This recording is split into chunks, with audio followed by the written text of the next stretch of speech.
Hi guys, this is Nadia from Miriel Crafts, and in this tutorial I want to show you how to create a wire woven pendant with a pear focal and a prong set faceted gemstone as an accent. My new book on wire work Twisted is now available on my website, and it's jam-packed full of great techniques such as stone setting, various weaves, bales, and all sorts of other useful information. It's a great book for beginners and more advanced artists alike. So take a look and see if it appeals to you. If you haven't already, hit the subscribe button because I upload new stuff on a regular basis. I quite often make kits and PDF tutorials for the videos I put up on here, and I'll pop a link in the description below. I also have all sorts of gemstones, square and half round wire, some beads, and all sorts of other goodies on my website. So take a gander over and see if there's anything you fancy. Last but not least, come and join us in our wire wrappers and metalsmiths group on Facebook. I'll also pop a link below. Right, let's get started. Right, for these kind of designs I tend to draw stuff on paper just because it helps with figuring out where I want to go, and then you don't have to bend the wire to just try and figure out how things are going to look. It's much easier to just take an eraser and erase stuff if you don't like it. There are some software programs that you can use to draw as well if you have access to those. Otherwise you just get an idea. And then what we do next, so for these different length, we're using different lengths of wire. So the center one, it's 10 centimeters. For the smaller one here, it's 8, and then for the heart I've used 5 centimeters. I'll put all of those in inches. So we're going to do here, this is the length that we are going to use to design the middle one. So I'm just going to grab a rule and a pair of pliers, and then we're going to find the midpoint, which is roughly about here. You want to make sure that everything is in the middle. So I'm going to set this aside for now, bring this up a little bit, and then just make sure that everything is in the middle. You bend this aside, and then just to double check, make sure that each side is symmetrical, same length, 35 roughly, and that's roughly 35, because if they are not the same length, then the loops at the end are not going to be symmetrical. So next I'm going to shape one side. I always find it easier to shape the right hand side for some reason. I can't really do the left side, so then I just flip it over and do the same on the other side. And then we're going to take a pair of round nose pliers and just curl the end in. So I want the end to be thinned out.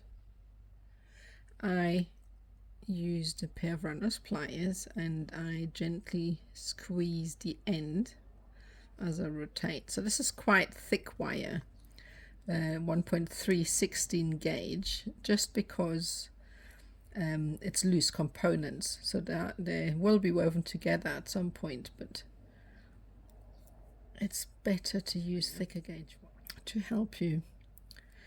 Right, so going to shape this, and I like to make sure that the loops are exactly the same shape on each end. So we're going to do the same on this side, and use the thick part of my round nose pliers to grab the end, because you have more surface area to grab, hold on to something, and then you can come in and rotate these. So rotate your wrist rather and the wire at the same time, and that gives you a little bit of control over shaping these curls, or the swirls rather. And then you can kind of decide, and then you can bring back the drawing and just make sure that you then adjust this accordingly. Just bring this back in and kind of lay this up. You can see the other side also needs to be brought in a little bit more. I have made a template for this. You can get this on my website if you want. If you don't want to have to draw your own, I have a template available on my website, so you can just download it. So you're just going to keep working on these components, these individual components. I mean, I've only made 3, but you can add in as many as you want, you know, different layers, and can make this design more complex, and just add in as much as you want. Right, so we've got the first component sorted, and now I'm going to create the other 2, and then we're going to join all of these together.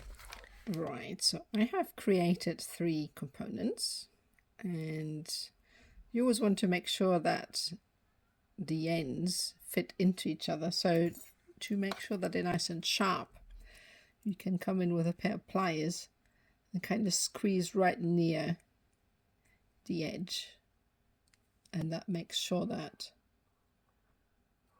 I'm trying to zoom in here, that these bends are nice and sharp. Then you obviously want to line them up and just make sure that they all fit together like that, and the tips are going to slot into each other. So now they're going to be a little bit wonky, so what we need to do is just come in here, just try and zoom in here, and you want to lay them flat, and then just ever so gently tap them, not too hard because you don't want to deform them. Flip them over, do each one of these like that.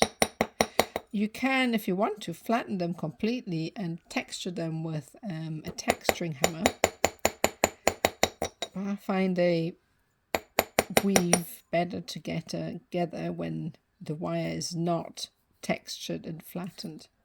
So I just tend to keep them as is. And doing this will also work hard. Not that you need it with a heavy gauge wire really, but hammering will also work hard on the wire, which will make it even stronger, so that the design won't actually bend apart. And that's what we've got at the moment. So all of these now. So the next step is to bind these together with some wire. So I've cut my 0.3 millimeter wire, which is your 28 gauge, and I'm going to start with the lowest, and I'm going to wrap it twice at the center there where the kink is, and then we're going to bring in the next wire, place it on top, the next shape. We're going to do the same again. So just one wrap, and then we're going to bring in the last, and again one full revolution, and it looks something like that at the moment. Don't worry if things are still a bit loose, so you can hold it like that. That's what we've got. So we're going to do the same on the other side. I like to flip this because I don't like working on the left hand side, but everybody's different. So we're going to be doing the same. So there's 2 wraps on the bottom here, so I'm going to bring this back up, and then as on the other side, we're going once around the middle, once around the top like that, and then we're going to travel back down again, do the same, once around the middle, and then once around the bottom. And the reason we're doing both sides is just so that we can control where these wires sit, because it's much easier to have them tied down the middle. So now they're tied down fairly well, and what we can do next is come in with pair of pliers. We're going to be pushing in the weaves like that, and the same on the other side. In actual fact, for that you can use your bent nose pliers if you have any. This comes in handy because you have better access to the weaves. Push these in, and now because they're tied down, you can then arrange these to make sure that the gaps and the positions and all of that is all right, like that. And then we're going to continue weaving these in place until it's nice and tight. So that's what we've got at the moment. All right, so I've roughly done about 6 or 7 sets on each side. So now what I would like to do here is add some beads as detail. So what we're going to do is, instead of the sort of block weave, I'm going to go into a figure of 8 weave, which is once around the base, and then I'm going through the inside and I crisscross the wire over the other side. So what happens is each time I pass through the middle and then I crisscross so that the weave kind of creates the V effect. You can see how it's already starting to build, and this is just so when we are adding the bead that it will sit central, as opposed to on one side. You can see the weave here is sitting across. So then you need to just check if the gap's big enough. For one of the beads, I think maybe do 1 or 2 more. Like that. And now it should be alright. So what I'm going to do is add a small bead to the end, like so.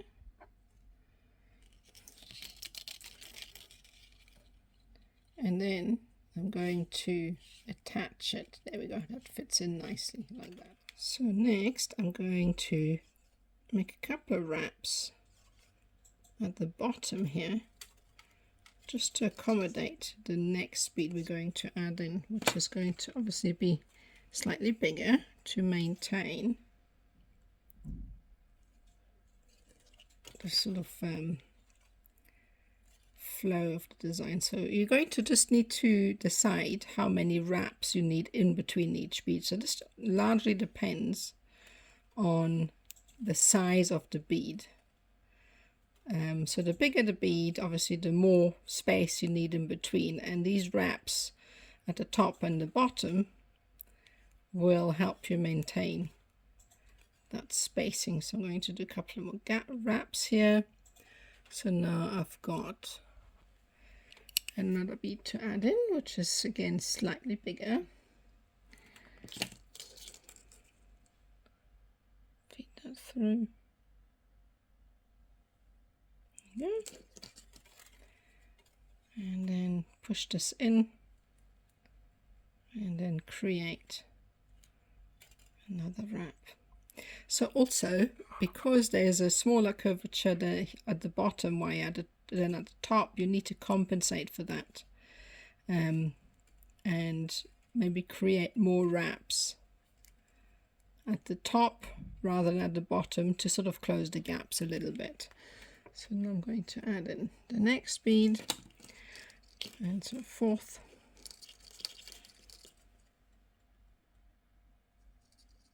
Add that in. Make sure I'm zoomed in, and then just going to attach this like so. You can just see when you follow. So you're going to attach beads according to the gap available. You may need to extend this a little bit and mold these 2 wires to suit the beads you have, but obviously when you do that, just make sure you do it exactly the same on both sides so that things are symmetrical. Right, so I'm going to add a couple of more beads yet, and I think at the end we're going to join these 2 together, but we'll get to that in a second. Alright, so I didn't like the gap that I had at the top here, so I have added a different color bead so it won't take away too much from the flow. And then I'm going to add in the 4mm bead here, like that.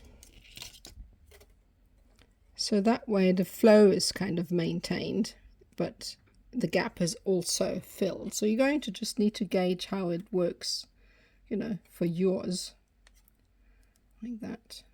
And you just need to play around because each design is obviously different, you know, depending on the size and the shape and whatnot. So you're going to need to play around with that a little bit. So now I've added that in, and now I'm going to see if I can fit in a 5mm bead as the last bead. So I'm just going to extend that and then add a 5mm bead and see if it actually fits in the gap. And if it doesn't, I'm just going to open it up a little bit, like so, so that it fits in.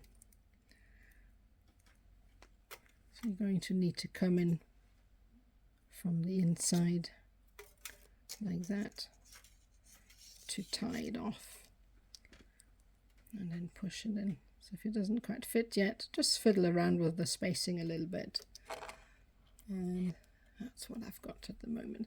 So usually when I finish off, alright, so I'll tie this down, but don't close it off completely yet, because if you like to add some chain later on, it'd be nice to add this in behind the bead so it can't slide out again. So I've just sort of provisionally tied it down, but I'm going to leave this in place. You're just going to need to be gentle working with it so that you don't, you know, manipulate it too much and then the wire may break.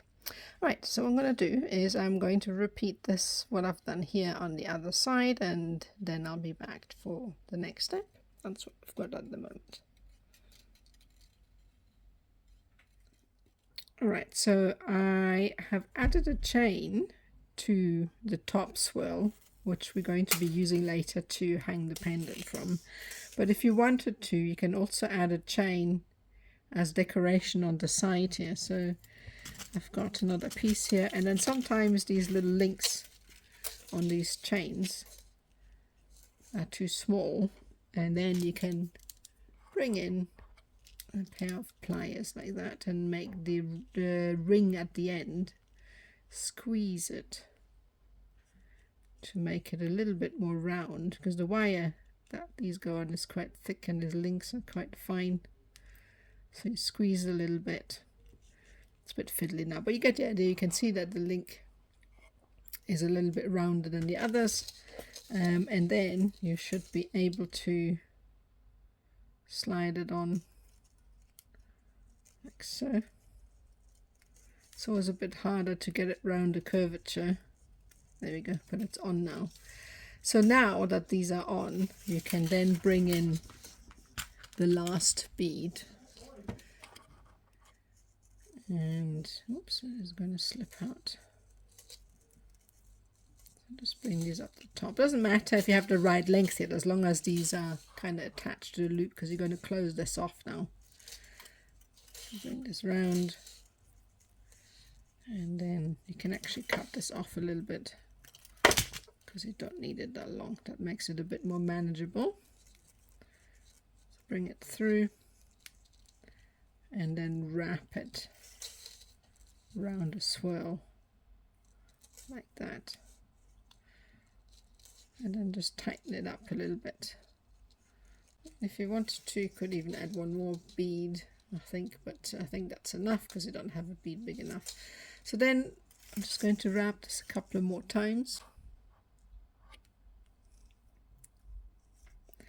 So, because obviously the wire that we have now wrapped is just hanging around loose here, and you don't really want it to open up again. So what I tend to do with these wires, see if I can zoom in a little bit so you can see, is I just bring this in around, let's call this the stem of the wire that goes through the bead, and then I wrap it around the stem, and what that does, it works away that loose end and at the same time also gives the bead a little bit more stability, like so. And that's it, and then you can come in and trim it off. So now you've got your chains attached in case you want to use them. I mean, if you don't want to use them, you can just cut off the last link, but I'd like to have them in place, so that if I want to do something with them, I can do that. So I'm going to do the same on the other side, and this is what we've got at the moment.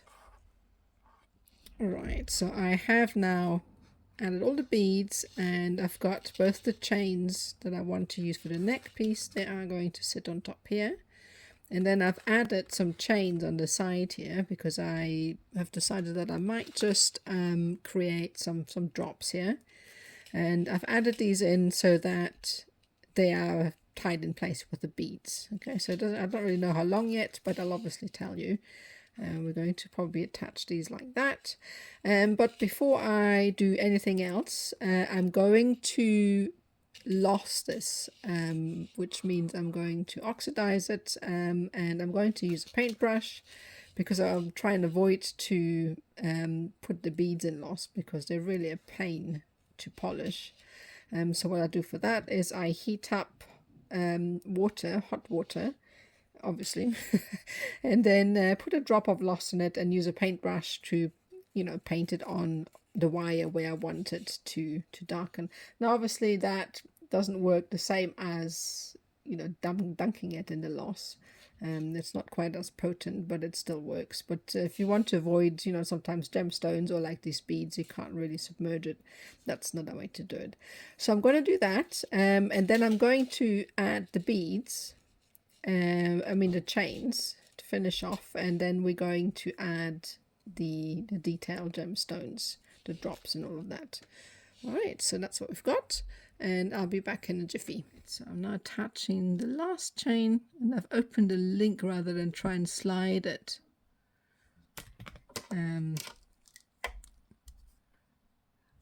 Because these are so small, the links, I have a hard time to get them on, and then I squeeze this shut, and then it's attached.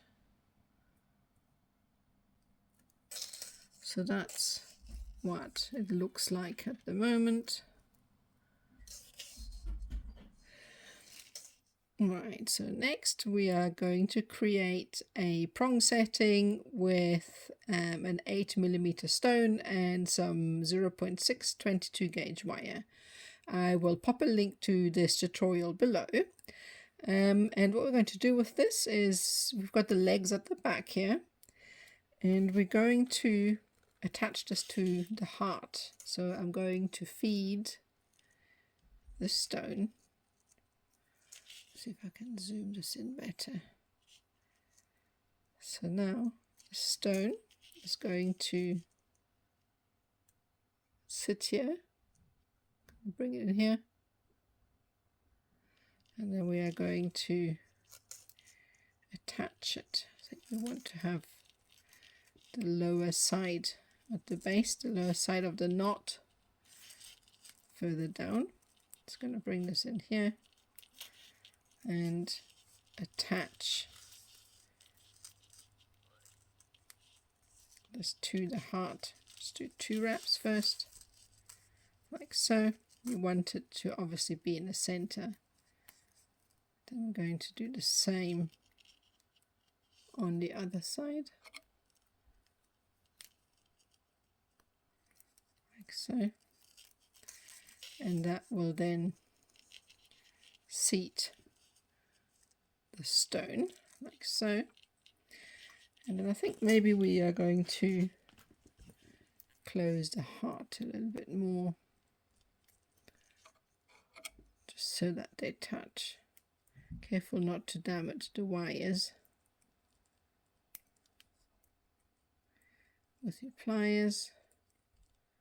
So just manipulate it, but now it's closed. And lastly,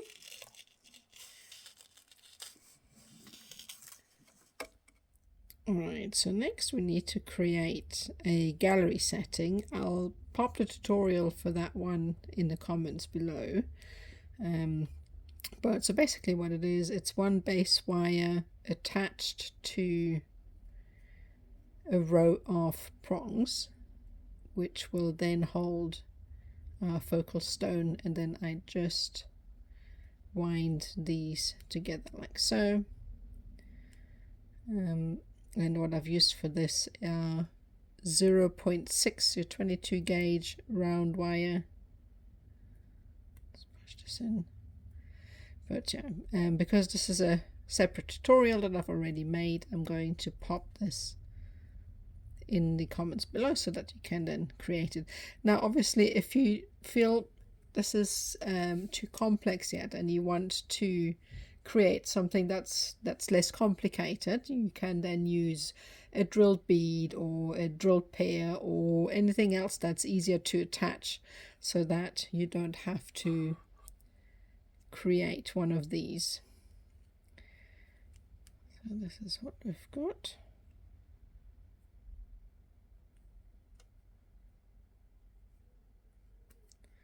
Like that. And then what we're going to do is this wire on the inside is going to serve as the platform. So always kind of bend this inside so that the stone has got something to sit on. And I've only used 0.6 millimeter wire, but just because I don't want the setting to be too bulky, but I've compensated for that by creating lots of prongs rather than just 4 or 5, which I would if I were to use a heavier gauge. That's obviously just how I do it. So people tend to do it different ways also. Right, so that's what we've got. And then, I mean, I've also got these.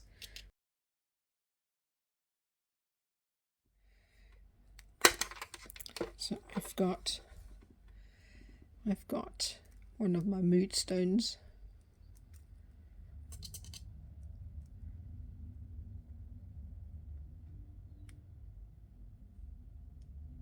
Which I quite like. Alright, so I've created a setting. As I said, the link's below. So because we're going to attach this to the bottom of the pendant, we need to create a little wrap loop. So I've used the outer legs of the prongs, and I'm going to wrap one side around the other like so. And then you want this to be as tiny as possible. So I'm going to create a tiny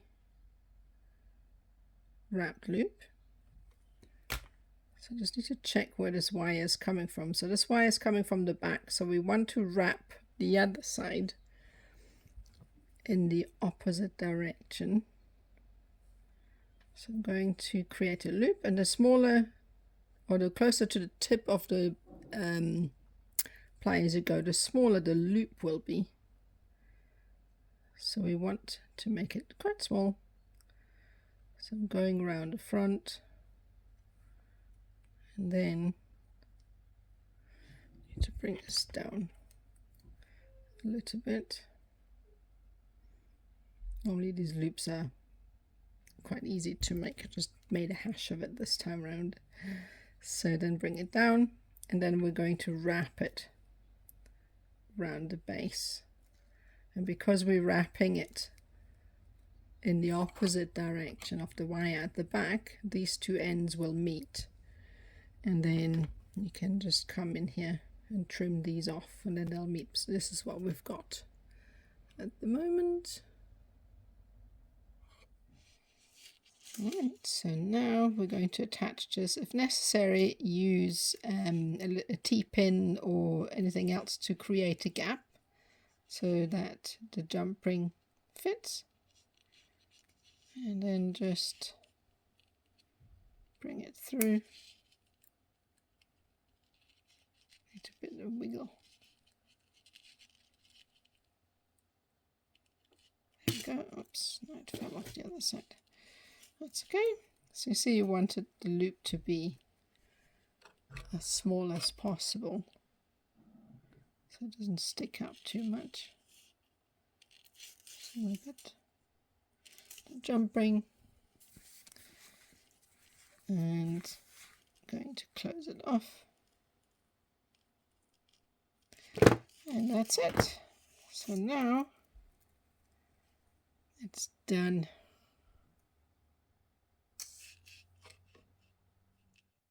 That's the pendant done. Thank you so much for watching. I really hope you enjoyed this. If you haven't already, hit the subscribe button because I upload new stuff on a regular basis. If you feel like joining our artist community on Facebook, I will pop a link to the group below. We're a fun bunch, so feel free to come and join us.